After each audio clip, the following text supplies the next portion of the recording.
Hey, it's JC1424 once again with another album review, and today we're going to be talking about This Is How the World Ends from Badflower, released on September 24th, 2021, along with Flux by Poppy, two artists that I love very much, so this was an amazing day in music releases for me, at least. But I discovered Badflower when they released OK I'm Sick in 2019, and I got it on CD. And I found out about this album because of ARTV. John used to upload a lot more back then than he does now. But yeah, I wouldn't be able to discover stuff like this if it wasn't for him. So big credit to ARTV. Check out his channel. Y'all probably already heard of it if you're even looking for album reviews. But yeah, I think that was the most memorable album of 2019 for me, aside from Fear Inoculum by Tool. Because if you listen to rock music, you can't forget about Tool. But track one on here is Adolescent Love. It's a soft but short introduction song, acoustic with an innocent falsetto. There's not much progression. I think it's all in the lyrical content with this one. And to be fair, I was just like this in high school. It's dumb and it sucks looking back. He said you're only a boy, you're too young to really love her. Track 2 is Fuckboy, and I think this was the second single for this album. I'd say this is much like X Anna X starting their last album, but it's peculiar how this is following track 1 whenever that one was so dadgum soft. This is fast and kind of nutty. It's more melodic than the first song their last album was as well. The drums are a frantic mess of fun, and it just really is about a spoiled douchebag. What I'm amused by is these first two songs being both about different kinds of stupid, because the first song was like innocent stupid, and this is like learned stupid.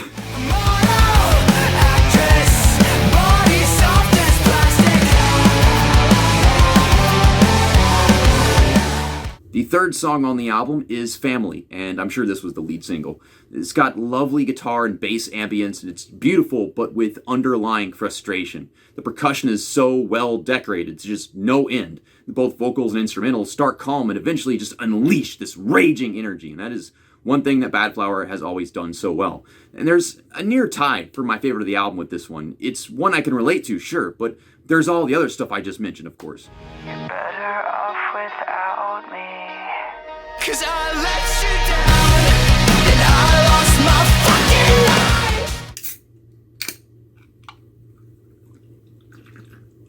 life.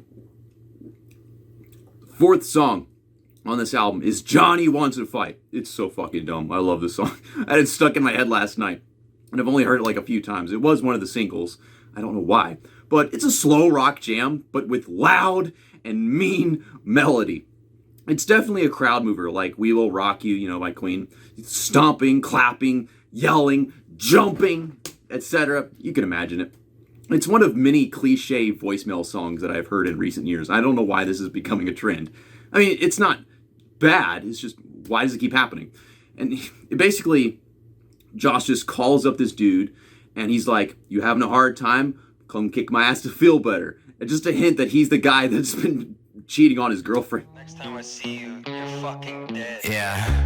If Johnny wants to fight, let him fight. Let him break my fucking nose until I barely breathe. Hallelujah. Track 5 is Stalker. And honestly, there is nothing better than an all-out hip-hop rock battle between Stephen Hawking and Siri. I don't know how else to describe this shit. But we have more relaxing interludes in here that sound like Carlos Santana maybe, playing with high falsetto over it, of course, from Josh. Then it'll go back to being a total bop, and somehow it pulls off taking a calm section, recycled, and adding a thunderous build-up to the end.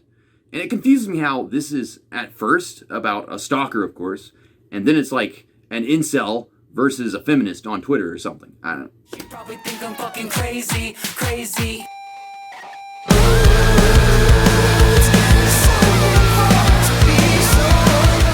Song number 6 is Everyone's an Asshole. And I get both a sense of patriotism and discern with the toxicity of social media with this song. It has a sweet little acoustic intro, but then kind of parties things up with some hip-hop mix of sorts. We go from smooth vocals to spoken verses, and then magically we get to that great hollering style of Josh. And I love how the drums just lead the energy in on this song, and how the guitar is like a spark of union. This is the United States of Assholes.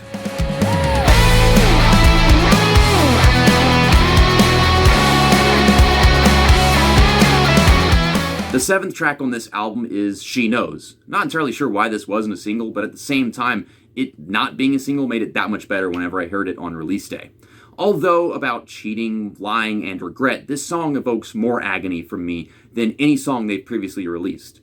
I cried the first time I heard it, when usually I have to already be going through something for that to actually happen. Guitar tone, drum fills, and piano just follow all these emotions to make every movement of the song so clear. I can't decide if this or Family is my favorite, but I can tell you this much, the plug being just pulled out at the end, it didn't help. I had to really grow into that one. When she cried, I caved. Now she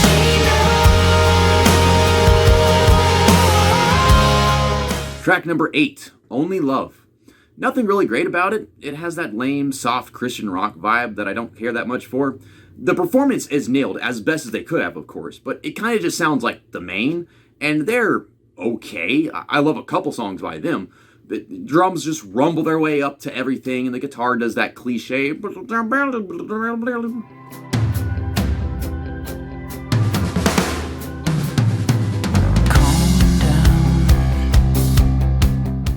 9th song on this album is Sasshole. We had Everyone's an Asshole, and now we have Sasshole. Interesting. At first I'm like, is this a dad riff? Sure, it has that Nickelback kick, but there's a ton of attitude. It gets more and more psychotic, like a Badflower song would, duh. And then there's the emphasizing of the upbeat until the bridge just slays.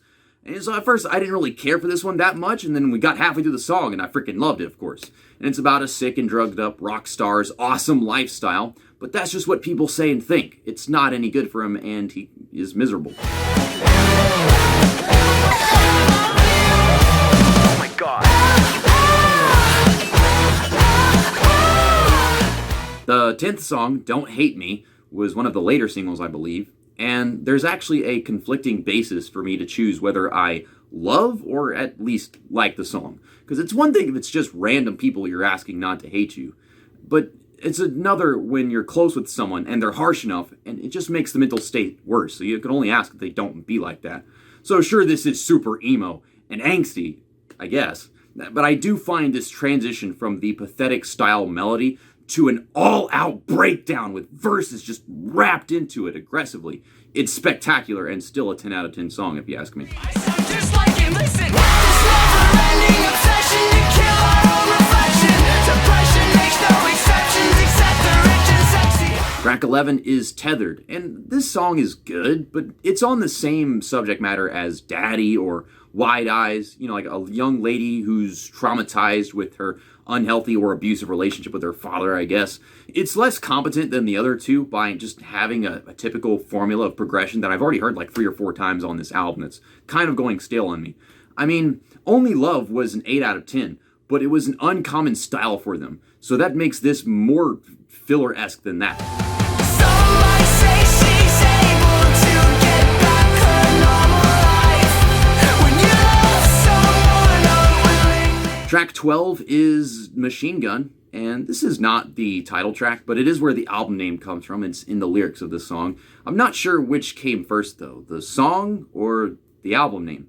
Anyways, much like track 6, it's got a subtle American country element to it, but is a hanging-your-head, mellow, medium-tempo rock song instead. It's on the topic of war and who the bad guys really are, what message you enter with versus the one that you leave with.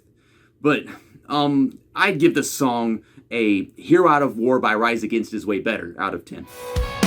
This is how the world ends. This is how they suck you in. And the final song on this album, track 13, is My Funeral. And it's really a lovely connection for me to end this album off on, much like the introduction was.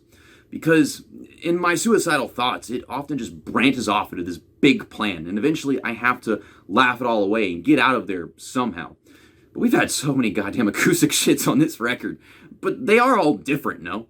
It helps that this is only slightly morbid, but more lighthearted and less likely to keep me in that state, as opposed to like Evanescence, Breaking Benjamin, Linkin Park.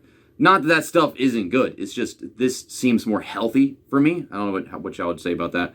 But I almost gave this a 10 out of 10 in the scoring. I went with 9 out of 10 because I just don't feel like it's moving enough. It's a lot more moving than the intro track was. I mean, they're both good, but this one really pulls it off. Just not quite enough. It is still a good ending.